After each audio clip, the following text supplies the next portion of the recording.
Thank you, Bill, and Mark, and all my friends here this afternoon. Uh, I'm always excited when I'm back here. It's such a beautiful campus, and you've done such a wonderful job, really speaking, globalizing legal education. Okay. You have set an example for yourself, studying here, studying in the US, coming back, and contributing to this wonderful, institution. And when I look at this particular institution itself is a piece of globalization. I believe that the process of globalization did start long ago. It started with colonialization of the legal profession at one point of time, and we were tremendously benefited by that because the English gave us this system, common law system. Look at what happened. We got our legal system from the UK, or at that time, Britain. Not only we got better system than what they had. Much of their law was unwritten, maybe precedent-driven. But when they came to India, they thought, let us do something better than what we have. Because if suppose you're staying in a small house and you prosper, you buy a new piece of land, you want to construct a better house than what you have. So what the British did, they never thought they will leave India ever, right? It is their land, their colony. So when they came, they codified number of laws that were not codified. So our legal system, I would say Indian legal system now, of course, inherited from the Britain, an improved version, was much superior in many ways than what they had in England, because it clarified, it codified, it gave, fair degree of certainty to the people. But what did India do then?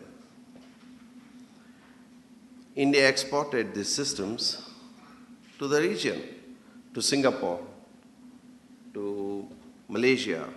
Of course, they were same at one point of time. Burma, Aden. Indian laws were adapted in those jurisdictions. So if you go to Singapore today and look at their penal code, Section 420, I'm sure it's easier section to remember always, is the same Section 420. So you can imagine it was Indianization of the legal system in the region. So that was a part of globalization. And today, we are sometimes worried. Actually, we regionalize our system. But today, sometimes we are worried about the globalization of legal profession as well. And next thing that happened was that much of our education also happened from England. So most of the students were going to England, studying there, coming back, practicing in India. And of course, some of them did a great job. The shift has happened maybe in last century or so. Somewhere along the line, and again, nothing to generalize, but England lost its glory in many ways. Thought leadership in many ways was lost. I do not know what exactly happened, but my impression is that more research, more academics, more thought leadership began to happen in the US. Okay. And today, we are seeing more and more laws that are patterned on the US side. US has become the largest exporter of laws, regulations, policies, and things like that. In lighter vein, I say because US has no other thing to export now. So everything is otherwise moved. Factories have moved to China and other things have moved to India. So now what is left with the US is to export their ideas and laws and whatever they have done. So if you see, most of our new laws are coming from the US, whether laws relating to new economy, whether it's digital signature, whether it is rules concerning clinical trials. So we see a lot of thought leadership that is coming out from the US, and we are learning a lot. So that's the third phase, as I see. And the fourth phase that's happening willy-nilly is India has become one of the largest exporter of tax laws and tax ideas. If you see, the amount of international tax jurisprudence is coming out from India today, no country can match. The number of cases that are coming up, the judgments that are coming up are enormous. Most countries have not thought of those things, those kind of controversies have come into India, and Indian, if I would say, Indian judiciary, really speaking, has gave us tremendous clarity. And sometimes, people think that, very sensitive cases like Vodafone and other ones that you have already perhaps seen in recent times. What is it? It's really speaking, giving guidance and direction to the other countries. And in fact, I remember having appeared in that Azadi Bachao Andolan case, Mauritius treaty shopping case. The Supreme Court judgment came out and whole world knew about it. It was first of its kind judgment in the world.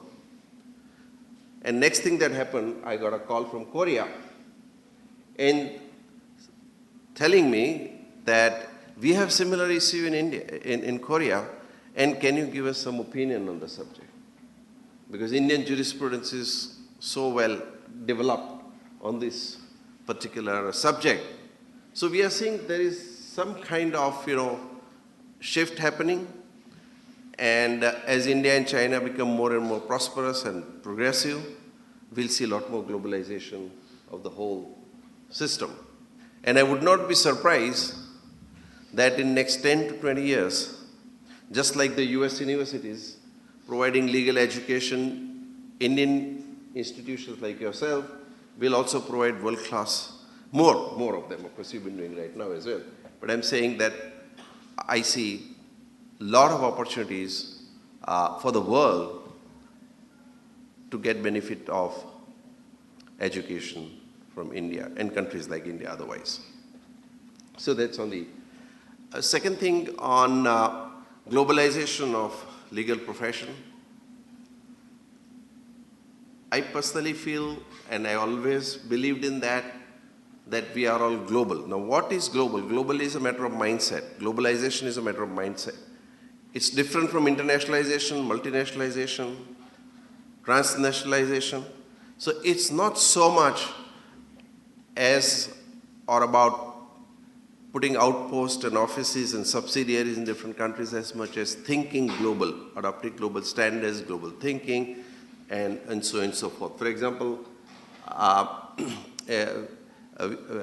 we are seeing that Indian firms which did not adapt to management and technologies and stuff like that, at this point in time, everybody is learning and learning very fast and slowly becoming more and more confident to compete in the globalized world as well.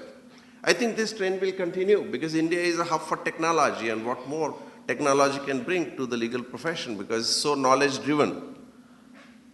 And I feel that Indian legal profession will begin to play an important role in the global marketplace as well.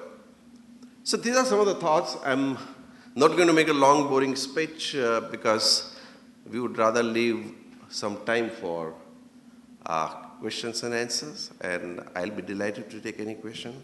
If they're difficult questions, please address to Bill. If they're simple, I'll be delighted to take that. Thank you.